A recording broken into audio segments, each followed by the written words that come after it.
Brent Scott now is a college basketball coach. My husband, I'm a dad. I have two daughters, 21 and 17 years old. I'm a college basketball coach at VCU, Virginia Commonwealth University in Richmond, Virginia.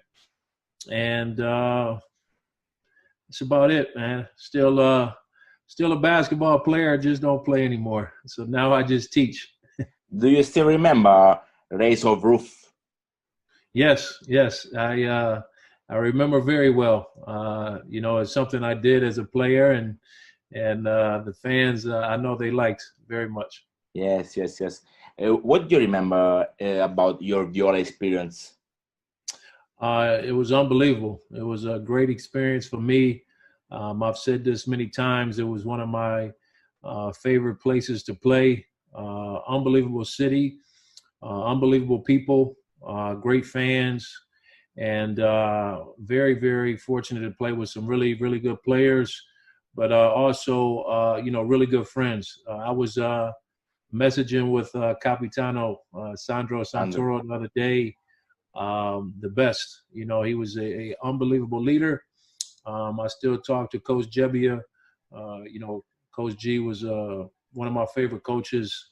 I still talk to Sidney, to Brian Oliver, to Manu, Jeff Norgard, many of the guys, Claudio Ciampi, a lot of the young guys I play with there, and and a lot of the fans, through Facebook and things like that. I stay in touch with them. But Reggio was a great experience. My life has been, just so busy, but I really hope one day I can return to Reggio for a holiday, just to see so many people and to say hello. Last Friday we had a live show with four players: Leandro Toro Palladino, Federico Lestini, Luca Visconti, and Stefan Stasic. Do you remember? Yes, I remember all those guys. Great guys, great teammates. How are they? Are they all good? Are they all well?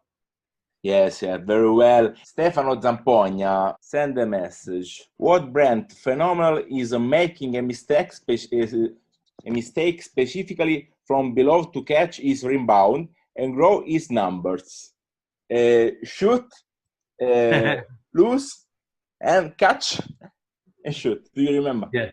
Yes, I've had many people tell me that they like to say in America, I pad my stats, to get extra rebounds. So Yes. I say I have a knack for the ball, but yes, I've heard that many times that I pad my stats for sure. 98-99, Viola Reggio Calabria against Fila Biella. Do you remember this game against Nicola Minessi and a good team? Yes. Outstanding game, really good team. It was a lot of good games that year, but no, I remember that game. Great atmosphere. It was always fun. Putting on the orange and black. So, but many good games that year. But I definitely remember that was a great game for sure. Pasquale Iraca send a message to Brent Scott. Do you remember the cigar at the end of the game? Yes, we had cigars for the celebration. Yes. We had like MJ. Yes, like MJ. We had confidence that we were going to win, and so we said, let's have cigars so we can all celebrate together. And I still have a photo with all of us in the locker room smoking cigars. I know, and I insert stickers because Brent is in a smile condition. Yes, I appreciate that. Yes. Have you seen The Last Dance? What do you think? It was great. For me, it was that's from my era. To once again watch. I think it was great for the younger generation, possibly to see Michael Jordan, to see the Bulls, Dennis Rodman, Scottie Pippen, Phil Jackson.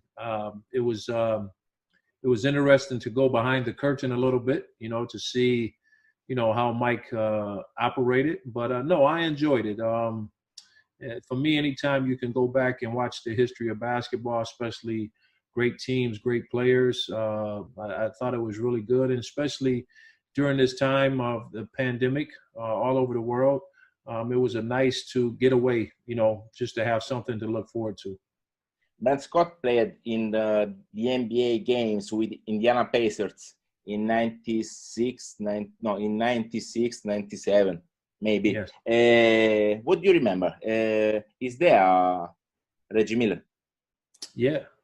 For me, I started my career in Europe. I played in Greece for 2 years in Larissa, and then I came to Fort Lee. Played with Stefano Atrulia and a bunch of young guys that played for Phil Melillo. So that was my first time in Italy. And then the next year I made it to the NBA. For me, it was a blessing. It was the dream. You dream as a player to go to the highest level.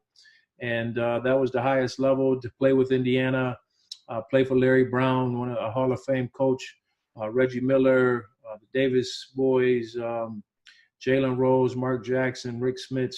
And then, the Duncan Dutchman. The Duncan Dutchman. I got to see the Bulls, 4 times. I didn't play a ton, but it was a great experience for me. I was very blessed and very fortunate to make it to the NBA. So I got to see some great players, and the guys with the Pacers, like a guy like Reggie Miller. He was an unbelievable nice guy. Really treated me well, to everybody. So no, it was a fun experience. Gaetano Gebbia, Coach G, has discovered many talents. Sconocchini, Ginobili, Delfino, Montecchia, tracked down Ben Wallace for 3 games. What do you think about this coach? It's a phenomenon. My favorite coach. For me, he's a unbelievable person. He's a great man. I love him. He was very good to me. We had a great relationship on and off the floor. And like I said, I still talk to him to this day. Great coach, great mind. He did a really good job the 1 year with Manu, with Brian, with myself. There's a lot of guys, a lot of personalities. Manu was, you knew he was going to be special. Brian Oliver was a great player. But he did a really good job of managing everybody and making sure that we were all together. But I love Coach Gebbia, and he's the best. I remember Brian Oliver in Lethal Weapon 3 with Dennis Scott and Kenny Anderson in Georgia Tech. In this room, there is a photo, there is a picture with Brent Scott and Brian Oliver with a couple, a fire couple. Yeah, I remember. I have that photo. I think they were, I don't know, we were the Men in Black or what we were, but no, it was, but for me, I knew Brian before I got a chance to play with him from when he was at Georgia Tech. Great player, but he was an unbelievable person, great friend, great teammate, was never afraid of the big moment. And, he's a guy that I still stay in touch with to today. But no, that was, once again, it was just a great time, man. It was a lot of fun. We had fun on the floor.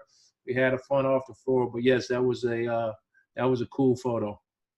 What do you think about the NBA today? It's definitely a different game than when I played. A lot of young talent.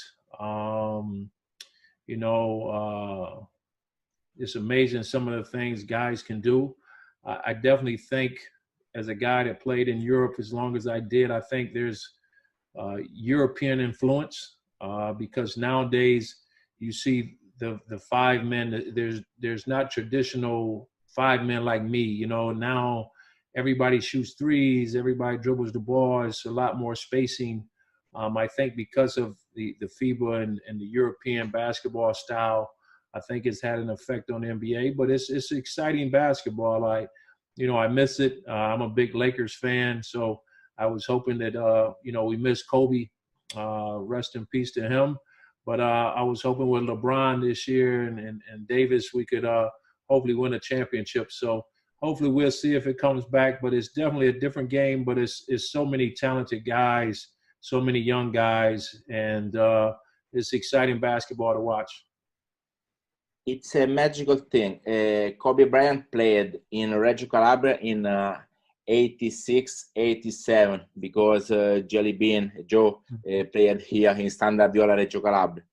And Manu Ginobili played here in 1998 and 99. A magical history. Unbelievable. Who would ever think those two guys would be in Reggio Calabria? Kobe, one of the best players to ever play from, Philadelphia. His dad played there. And then, for me, Manu, like I said, when I remember, back when we was playing, there wasn't social media. There wasn't the things that we have now. But I called my friends and I said, man, I'm telling you, I'm playing with this young guy named, remember his name, man, Manu Ginobili. I said, I called him Boy Wonder. I said, man, this kid I said, you go see him one day. And I remember when he came to the NBA and, he finally made it. And then the next thing you know, man, he's an all-star. And, the thing I love about Manu, though, is, I don't talk to him a ton, but, that we still stay in touch, that, the career that he had, he's still an unbelievable guy. He's still a humble person. His head never got too big. He's a superstar, but he's still, whenever I reach out, we still talk, and I'm so happy for him and the career he had. Are you surprised for his career, Manu Ginobili's career? No, he was special. I remember playing against Paul Gasol when he was 17 years old, when I played for Real Madrid and he was with Barcelona. I knew, he had a chance. Manu, I knew he had a chance. Delfino, when I saw Ricky Rubio when he was a little kid, when I was playing in Juventud Badalona, Rudy, it's just different guys I played with along the way that I knew just had they had the potential. The thing about Manu was he was so talented, but he also worked so hard, and he was, for a young guy, he was very disciplined. And he was on a mission. So that's why I always felt he would make it, and I thought he would have a chance to be really good because he had the physical God-given talent, but he also had a very hard work ethic, and he was just a great person. So I knew, and he was tough, you know what I'm saying? He was a tough guy. So, and he wasn't never afraid. That's one trait that you have. You have a lot of guys that are good players, but at the end of the game, he always wanted the ball. And, he, like Kobe, he would miss sometimes, but he would never be afraid to go do it again. So I'm not surprised. And like I said before, I'm super happy for him. He's a great guy, and I like to see great things happen to great people. Do you remember Pasquale Favano? Yes, I do. Yes. I remember everybody. I say this, and I said it early on. I mean, I mean it when I say it. I mean, I love Reggio. I love Reggio Calabria. I love Viola. It's like family to me. The people there treated me so well, and I was fortunate to play there 2 times. And like I said, hopefully I'll get a chance. But no, my guy, I remember everybody, just because we were so close. It wasn't just a basketball thing. We spent time away from the floor as well. Last year, come back in Reggio, J.J. Eubanks, another American player, played after your team. And now, tocca a te, insomma. Quando torni a Reggio Calabria? When you come back? Well, I was planning to hopefully come soon. Unfortunately, I have a young daughter that is she will be a senior in high school next year, and she will go off to college. So, I will still be a dad, but once both of my kids will be out of the house, it will be easier. Being a college coach, we have certain times that we are free, but hopefully soon, man. In the next couple of years, I will be able to return to Reggio and have a big fiesta, a big party, man. Yes, sir. Raise the roof, baby. Let's go. A message for Reggio Calabria. A message. You know, I just, the thing I would like to say is, you know, hello to all my friends there in Reggio. Love and miss you guys. I pray for Reggio, Calabria. I pray for all of Italy because I did play in Italy for 4 years. I have many friends there, but I have a lot of friends there in Reggio. But I pray for everybody and their family. I pray for their safety. I pray that hopefully soon we will be out of, you know, this pandemic. I know it has been difficult there in Italy. Different parts, it's been more difficult, but, you know, let's remember the great times. I thank you for all of your love and support of me, and always welcoming me with open arms. And I really, really hope to be back there and see everyone very soon. But hello to all my friends there in Reggio. And once again, please stay safe, and love and miss you guys. Thank you so much. My heart. Thank you. Man. Thank you. Raise the roof, baby.